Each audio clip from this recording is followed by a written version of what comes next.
one from the most isolated, populated landmass on Earth. People don't sometimes forget that, but our closest neighbor, and we're talking about it today, is San Francisco, about 2,500 miles away.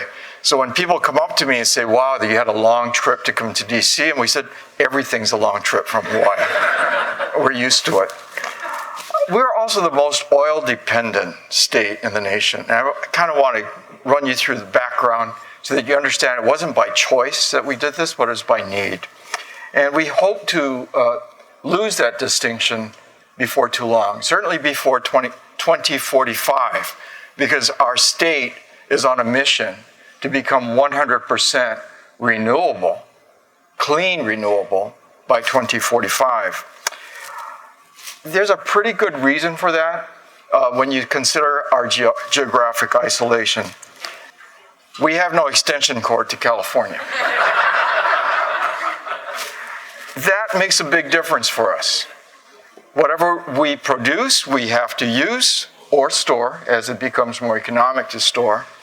And whatever we don't have, we have to produce. So it's a real tricky game in our system, 5 separate islands that are not connected to anyone. Each stands alone as a separate island grid.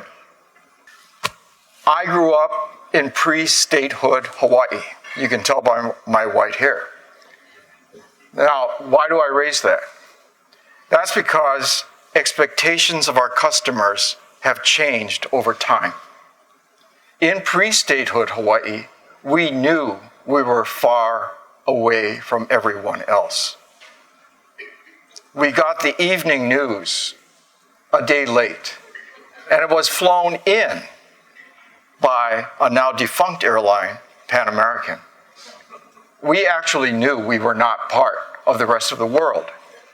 Today, with satellites and with undersea cables, we actually believe that we're part of California sometimes. I mean, we have Whole Foods, we have Target, Costco, all the fast food joints.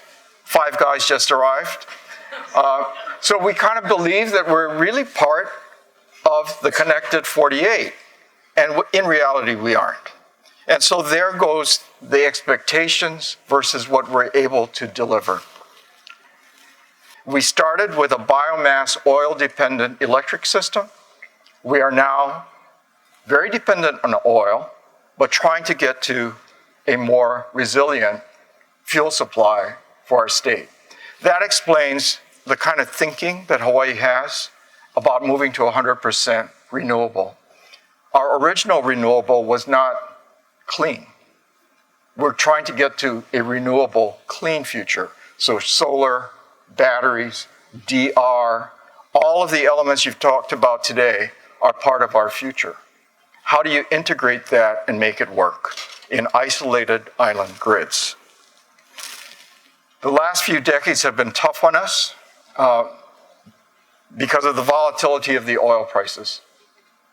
Until recently, the oil spikes following Fukushima, we burned low sulfur fuel oil, raised our rates to astronomical heights, which helped the solar industry because the economics of installing rooftop solar versus paying our high prices, it was a no-brainer.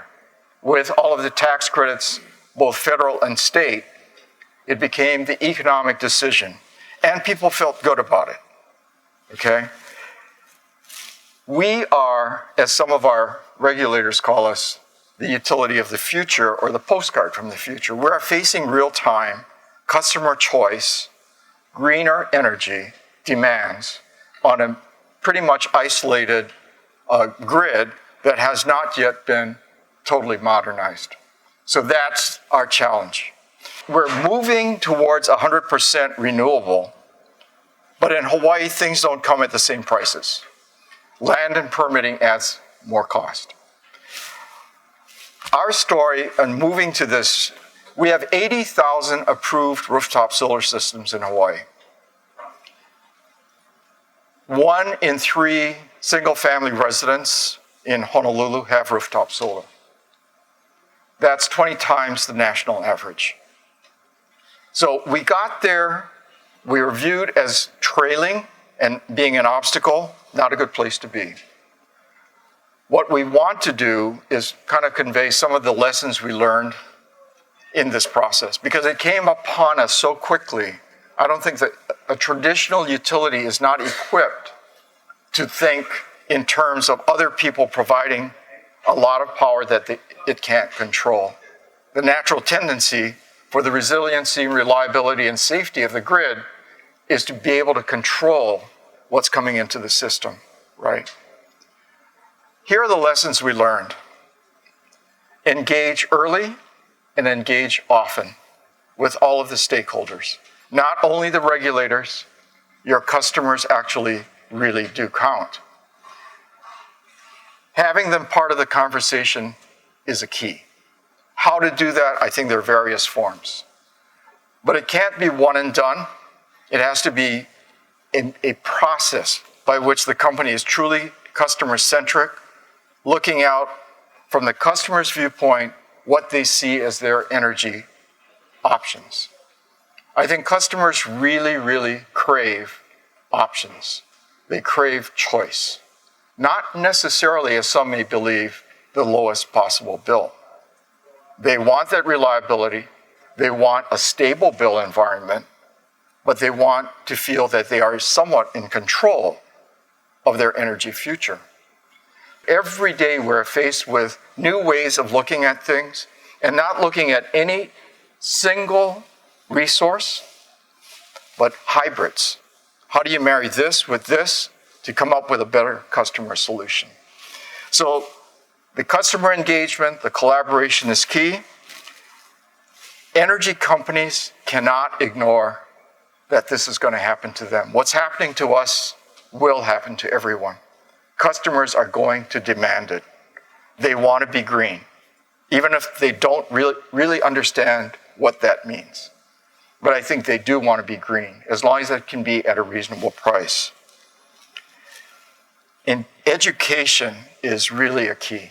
And when I say that, it almost sounds condescending, and I don't mean it that way.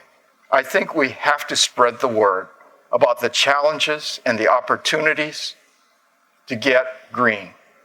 And it's not only with our customers, but it's our regulators. Because I think sometimes we get mixed messages from our regulators. Either it's lowest cost, or it's highest penetration of renewables, or where the balance is, right? So I think we all have to arrive at a place where we understand what our mission is to be able to deliver it consistently and fairly. Equity has a big part in this. Whatever we do has to be equitable for all, because that's our obligation. We have to serve all, not just those we choose to serve. One of the options is for people to do nothing. Pretend it's not happening, and it'll go away. And I can guarantee you our experience has been, it just gets louder. It doesn't go away.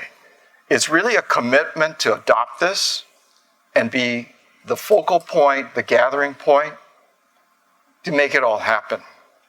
To be the facilitator rather than the blocker. And to make it fair for everyone, including your shareholders, your customers, number one, and for policymakers, so that everyone understands we're all on the same mission and that we all have a part to it. It cannot be that the utility feels that it is the only person or the only organization obligated to get to the end point.